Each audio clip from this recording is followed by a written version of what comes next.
Assalamualaikum warahmatullahi wabarakatuh. Bismillah, alhamdulillah, wassalatu wassalamu ala rasulillah, la hawla wa la quwwata illa billah, amma ba'd. Puji syukur kepada Allah subhanahu wa ta'ala atas semua limpahan karunia nikmatnya. Salawat serta salam mari kita selalu aturkan kepada Nabi kita Muhammad sallallahu alaihi wasallam. Kita lanjutkan bahasan tentang wafatnya Nabi kita Muhammad sallallahu alaihi wasallam. Hari Kamis beliau masih bisa ke masjid mulai subuh, kemudian zuhur, asar, maghrib, dan isya. Hari Jumat sudah tidak bisa ke masjid. Ditunggu lama nggak bisa ke masjid. Kecuali di hari Ahad ketika sholat zuhur. Beliau tiba-tiba setelah para sahabat melaksanakan sholat, kira-kira ya masih doa iftitah itu, kemudian beliau keluar dan ikut sholat sambil duduk. Kemudian Seninnya di waktu subuh ini beliau memaksakan diri untuk berdiri, tetapi bukan untuk sholat berjamaah. Beliau kemudian membuka jendela, yang jendela itu tembus dengan masjid, memang sebelahnya masjid. Jadi rumah Nabi itu dulu, ya sekarang makamnya itu di dalam masjid karena pelebaran. Beliau membuka jendela kemudian melihat para sahabat sedang sholat. Beliau tersenyum puas, wajahnya sumringah. Maka para sahabat yang berada di shaf paling depan ini hampir semua melihat bahwa Nabi membuka jendela dan wajahnya sumringah. Mereka pun ada harapan, mungkin Nabi setelah ini akan segera sehat kembali. Nah, para jamaah sekalian, agak siangan, tadi kan sholat subuh ya, agak siangan, datanglah Abdurrahman bin Abu Bakar untuk mengunjungi kakaknya, yaitu Sayyidatina Aisyah. Mohon maaf, saudaranya ya, bukan kakaknya. Nah, Abdurrahman ini membawa siwak. Kemudian Nabi yang sudah tidak bisa berdiri, duduk juga tidak bisa. Tatapan beliau ini tertuju kepada siwaknya Abdurrahman. Maka kemudian ini difahami oleh Sayyidatina Aisyah bahwa Nabi menginginkan siwak tersebut. Kemudian siwak itu diminta oleh Sayyidatina Aisyah. Kemudian ujungnya yang satu ini dihaluskan dengan gigitan beliau. Setelah itu dikasihkan kepada Nabi. Dengan tangan yang agak bergetar, siwak itu kemudian dipakai. Untuk apa? Untuk apa kemarin, Bu? Untuk sikat gigi. Maksudnya untuk apa? Nabi menginginkan bahwa ketika menghadap Allah nanti, selain badannya bersih, mulutnya juga bersih. Maka sekali lagi bahwa siwak atau sikat gigi ini sangat penting. Jangan sampai ke masjid mulutnya bau. Sebab malaikat tidak akan datang kepada orang yang mulutnya bau. Maka masalah kebersihan, masalah kesucian ini menjadi sangat penting bagi kita. Bahkan ada hadis yang mengatakan hati-hati dengan air kencing. Kalau tidak hati-hati akan menjadi urusan akhirat. Termasuk yang kemarin terjadi ya. Hati-hati juga ketika membawa anak kecil ke masjid, jaga betul-betul masalah kesucian. Ada yang ngompol di masjid kemudian lama nggak dikasih tahu, terus dipakai sholat, ini kan bahaya. Bisa-bisa jadi urusan akhirat. Sehingga saking pentingnya, kalau kita belajar fikih, apapun madhabnya, apapun kitabnya, itu yang bab pertama pasti masalah kesucian atau toharoh. Jadi berhati-hati dengan masalah kesucian ini. Nah, para jamaah sekalian, setelah Abdurrahman datang, selang beberapa waktu datanglah Usama bin Zaid. Usama bin Zaid. Siapa ini, Pak? Masih ingat siapa ini? Cucu daripada putra angkat Nabi, yaitu putranya Zaid bin Haritsah. Putranya Zaid bin Haritsah. Jadi Usama bin Zaid ini sekali lagi cucu daripada putra angkat Nabi. Masih ingat ya, sepulang daripada Haji Wada, Nabi ini langsung menyiapkan pasukan yang akan dipimpin oleh Usama bin Zaid. Kemana pasukan ini akan berangkat? Akan diberangkatkan ke perbatasan Romawi, di mana di situ pernah terjadi perang yang disebut dengan perang Mu'tah. Salah satu daripada panglima yang gugur adalah ayahnya Usama bin Zaid, yaitu Zaid bin Haritsah. Maka Nabi menyiapkan pasukan tersebut. Dan perlu kita ketahui bahwa ketika Usama ditunjuk untuk memimpin pasukan ini usianya masih sekitar 17 sampai 18 tahun. 17 sampai 18 tahun.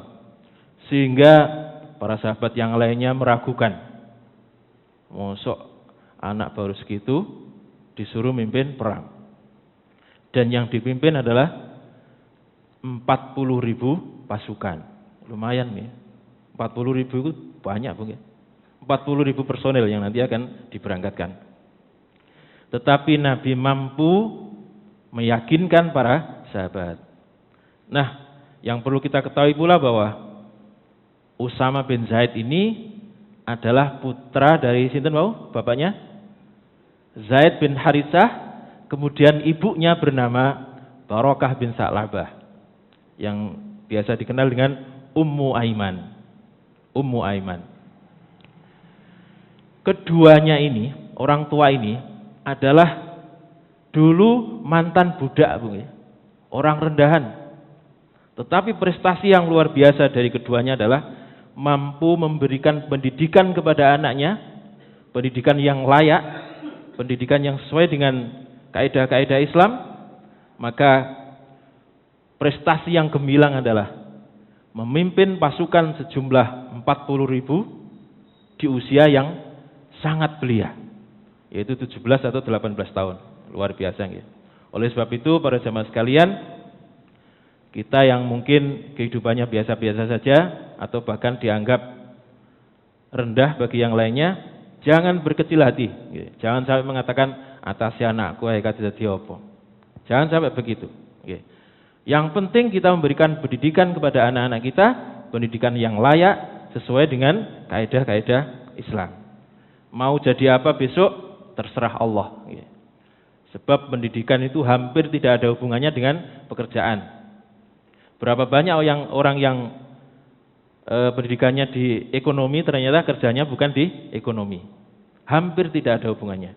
Jadi pendidikan itu adalah latihan untuk menyelesaikan masalah. Hampir tidak ada hubungannya dengan pekerjaan. Jadi kedatangan Usama ini seakan-akan meminta pertimbangan dari Nabi. Meminta restu dari Nabi. Jadi berangkat apa? Tidak. Sebab keadaan Nabi sedang seperti itu, yaitu sakitnya parah. Walaupun tanpa menyampaikan sesuatu kepada Nabi, tetapi Nabi paham apa maksud kedatangan daripada Usama bin Zaid. Kemudian beliau hanya memberikan isyarat tangan. Tangannya ditunjukkan, tangannya ini diarahkan kepada Usama, kemudian ke atas. Bolak-balik begini, Usama ke atas, Usama ke atas. Lalu isyarat ini difahami oleh Usama bin Zaid bahwa seakan-akan beliau mengatakan, berangkatlah wahai Usama, aku doakan engkau, semoga sukses. Berangkatlah wahai Usama, aku doakan engkau, semoga sukses. Maka Usama ini kemudian berangkat dengan 40.000 pasukan. Tetapi baru sampai Ya kira-kira perjalanan 1 hari, nggak sampai 1 hari. Besoknya sudah ada berita bahwa Nabi telah wafat. Akhirnya pasukan ini kembali dulu. Dan nanti akan berangkat kembali ketika masanya Sayyidina Abu Bakar As-Siddiq. Jadi beberapa hari setelah Nabi wafat. Nah, para jamaah sekalian, setelah Usama bin Zaid ini datang, putri beliau juga datang. Siapa, Pak? Putri beliau yang masih hidup? Sinten, Bu? Fatimah, nggih. Yang lainnya sudah wafat semua. Tinggal Fatimah yang masih hidup. Zainab sudah wafat. Ruqayyah sudah wafat. Ummu Kulsum sudah wafat. Tinggal Fatimah. Fatimah, nggih. Nah, kebiasaan Rasulullah, kebiasaan Nabi ketika Fatimah ini datang, beliau langsung menyambut dengan berdiri, dipeluk dan dikecup. Sementara kondisi yang sekarang ini, beliau hanya bisa berbaring, dipangku oleh Sayyidatina Aisyah. Jadi tidak bisa seperti itu. Maka kemudian ketika Fatimah ini datang, Nabi seakan-akan memberikan isyarat, kesini wahai Fatimah putriku, mendekatlah kepadaku. Kemudian Fatimah ini mendekat kepada Nabi dan mengecup Nabi. Kemudian Nabi berbisik sangat pelan sekali, karena memang suaranya sudah tidak bisa ngangkat, sangat pelan sekali. Wahai Fatimah, janjian kita untuk berkumpul bukan di dunia. Janjian kita berkumpul bukan di dunia. Dunia adalah tempat berpisah. Tetapi janjian kita untuk berkumpul adalah di surga. Dan rasa-rasanya hari ini ajal ayahmu sudah semakin dekat. Ini yang dibisikkan kepada Fatimah. Fatimah yang dibisiki seperti ini, maka beliau tidak bisa membendung air matanya. Dredes, nangis. Kemudian beliau tersenyum dan berbisik lagi, wa anti awwalu rafiqi fil jannah. Dan engkau wahai Fatimah adalah orang yang pertama kali berdekatan denganku di surga. Maka yang berita kedua ini membuat Sayyidatina Fatimah yang awalnya menangis itu kemudian tersenyum. Setelah itu kemudian Fatimah pulang. Lalu datang lagi, posisi Nabi masih tetap di pangkuan Aisyah. Mohon maaf, yang datang ini bukan orang sekarang ini. Kalau tadi Abdurrahman bin Abu Bakar, kemudian Usama bin Zaid, yang ketiga adalah Sayyidatina Fatimah. Kemudian datang lagi, walaupun Sayyidatina Aisyah tidak melihat.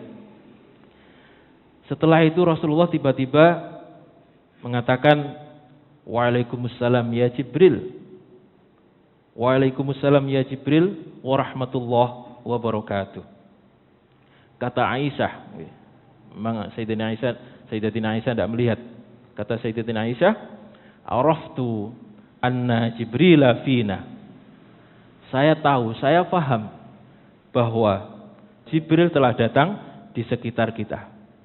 Itu komentar daripada Sayyidatina Aisyah kita ketika bercerita. Maka kemudian Sayyidatina Aisyah ini terdiam, terdiam untuk menghormati kedatangan daripada Jibril, malaikat Jibril. Walaupun beliau tidak bisa melihat. Kemudian Nabi mengatakan, Da'huma ya Jibril. Da'huma ya Jibril. Persilahkan mereka berdua masuk ya Jibril. Kira-kira sinten, Pak? Sinten? Malaikat maut. Malaikat maut membawa teman. Israel. Persilahkan dia masuk ya Jibril. Lagi-lagi Sayyidatina Aisyah mengatakan, ada malaikat maut yang telah datang untuk menjemput ruh Rasulullah. Sebab tidak seorang nabi pun yang akan diambil ruhnya kecuali malaikat itu minta izin. Jadi malaikat itu kalau mau mencabut ruh nabi, nyawa nabi, mereka minta izin. Tapi kali ini lebih daripada minta izin. Biasanya malaikat maut itu langsung datang meminta izin kepada Nabi. Ya Nabi Allah, aku telah diperintahkan Allah untuk mengambil nyawamu. Sebab janji Allah telah tiba untukmu. Jika engkau masih menginginkan hidup, maka aku akan kembali kepada Allah untuk menyampaikan keinginanmu. Tetapi jika engkau ingin segera bertemu dengan Allah, maka aku akan lakukan tugasku. Insyaallah. Tapi ini untuk Nabi, okay? Jadi kalau ada orang biasa ngaku-ngaku ketemu malaikat, mesti bohong nih. Walaupun yang ngomong kiai, okay? Apalagi dukun. Okay? Insyaallah, okay? Nabi bukan untuk kita. Kalau kita ditawari gitu bikin, apa jawabannya? Sik malaikat liyane sik ae. Iku lho pujukan lho sing wis lara nemen. Saya merono sik. Mungkin begitu, okay? Tapi bukan untuk kita. Lalu apa lebihnya daripada nabi-nabi yang sebelumnya? Nabi Musa mau diambil nyawanya juga didatangi dulu, minta izin. Nabi Ibrahim juga demikian. Lalu apa lebihnya dibanding dengan nabi-nabi terdahulu? Malaikat maut tidak berani atau sungkan berhadapan langsung dengan Rasulullah, Nabi kita Muhammad sallallahu alaihi wasallam. Kemudian malaikat maut ini meminta tolong kepada malaikat Jibril. Jibril, aku diperintahkan untuk mencabut nyawa beliau. Tapi aku malu, aku segan ketemu dengan Rasulullah. Tolonglah melaluimu, sampaikan dulu, aku boleh masuk apa enggak? Luar biasa. Padahal Jibril ini turun ke bumi itu untuk apa biasanya? Untuk menyampaikan wahyu. Tetapi oleh malaikat maut dimintai tolong untuk turun lagi ke bumi untuk menyampaikan. Tolong sampaikan. Kalau saya langsung, saya nggak berani, saya segan. Tolong sampaikan dulu kepada beliau, apakah saya boleh masuk apa tidak. Itu yang disampaikan oleh malaikat maut. Nah, berarti ini urusan yang sangat besar. Jadi wafatnya Nabi ini urusan yang sangat besar. Sehingga Jibril pun ikut turun ke bumi. Maka kemudian Jibril mendatangi Rasulullah dan mengatakan, wahai Rasulullah, malaikat maut menunggumu di depan. Apakah diizinkan masuk? Nah, kemudian jawabannya tadi, da'huma ya Jibril. Persilahkan keduanya masuk, wahai Jibril. Maka masuklah malaikat maut dengan penuh tawadhu, dengan penuh sopan, kemudian mengatakan, ya Rasulullah, saya diperintahkan untuk mengambil janji Allah, yaitu engkau wafat hari ini. Jika engkau masih menginginkan hidup di dunia, maka kami akan kembali. Namun jika engkau ingin segera berjumpa dengan Allah, maka kami akan melakukan tugas ini.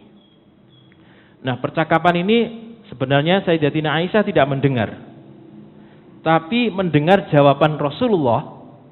Sayyidatina Aisyah ini bisa memahami apa pertanyaan yang disampaikan oleh malaikat-malaikat yang datang itu.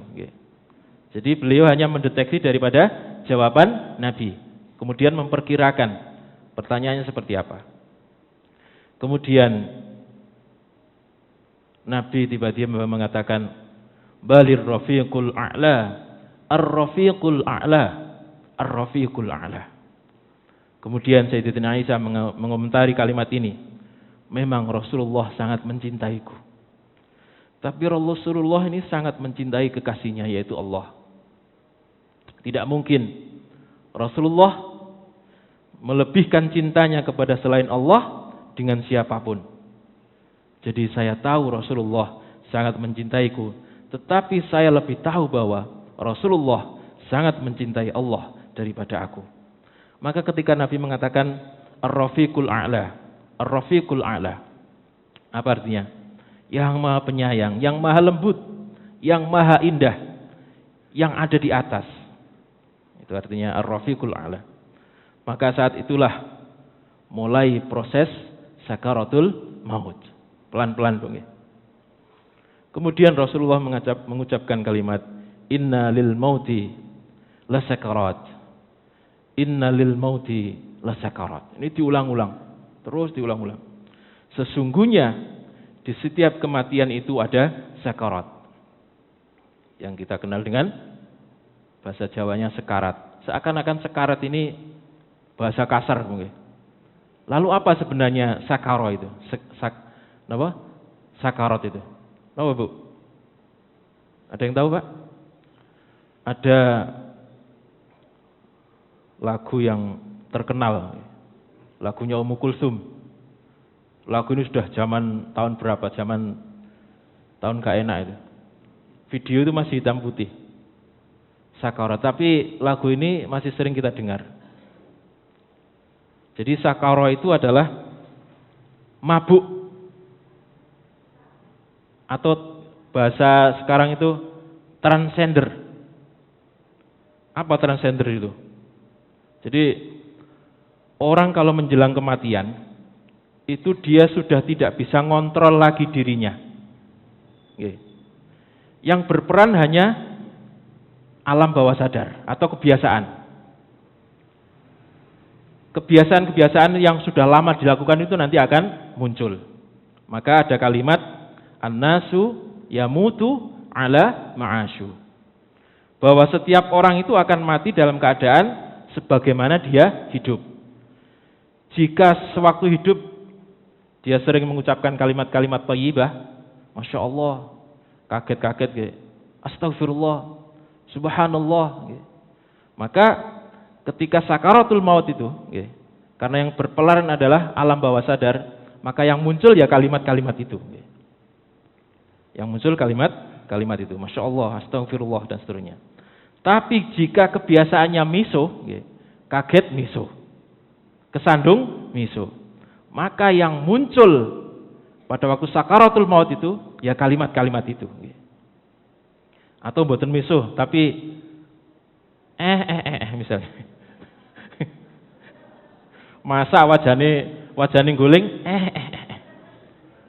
putune teko, Nah ini kalau sakaratul maut pasti, Nah kalau sudah begitu siapa yang datang? Balane mak lampir, gerandong dan lain-lain. Oh Bu. Maka mulai saat ini bagi kita yang ketika kaget kesandung kok masih jaran, segera di refresh mungkin. Astagfirullah. Mari ngomong jaran mungkin seeling jaran nggih. Langsung astagfirullah terus begitu. Sehingga nanti kalimat-kalimat yang terakhir yang muncul ketika sakaratul maut, kalimat-kalimat yang seperti itu. Jangan sampai sakaratul maut jaran atau binatang-binatang yang lain. Jangan sampai nggih. Maka sekali lagi kalau masih ada yang begitu direfresh, ditindesi nggih. Nanti lama-lama hilang sendiri. Kira-kira begitu. Jadi yang diucapkan oleh Nabi kita, oleh Rasulullah ketika menjelang wafatnya itu, ketika mulai proses sakaratul maut itu adalah inna lil mauti lasakarat. Inna lil mauti lasakarat. Inna lil mauti lasakarat, sambil pelan gitu. Sampai nanti tubuhnya dingin, pelan-pelan dan akhirnya sudah tidak bergerak sama sekali. Nah, maka di hari Senin, tepatnya di waktu duha, tanggal 12 Rabiul Awal. Ini persis dengan beliau lahir. Harinya juga sama, kemudian tanggalnya juga sama. Waktunya saya tidak tahu, nggak ada keterangan. Tahun ke-11 Hijrah, yang bertepatan dengan 8 Juni, tahun 632 Masehi. Jadi bertepatan dengan 8 Juni 632 Masehi. Dunia mendapatkan musibah yang sangat dahsyat, yaitu ditinggalkan oleh seseorang yang paling mulia yang pernah hidup di muka bumi ini, guru dari segala guru yang pernah ada di dunia ini, yaitu Nabi kita Muhammad sallallahu alaihi wasallam. Maka di hari itu beliau wafat di waktu duha. Bertepatan dengan tanggal 12 Rabiul Awal hari Senin tahun ke-11 Hijrah dan bertepatan pula dengan tahun Masehi 8 Juni 632 Masehi. Beliau wafat. Nah, para jemaah sekalian, lalu apa yang dilakukan oleh Sayyidatina Aisyah ketika beliau mendapati tubuh Rasulullah sudah tidak bergerak dan mulai dingin, akan kita bahas pada pertemuan yang akan datang. Demikian, kurang lebihnya mohon maaf, mudah-mudahan manfaat. Wassalamualaikum warahmatullahi wabarakatuh.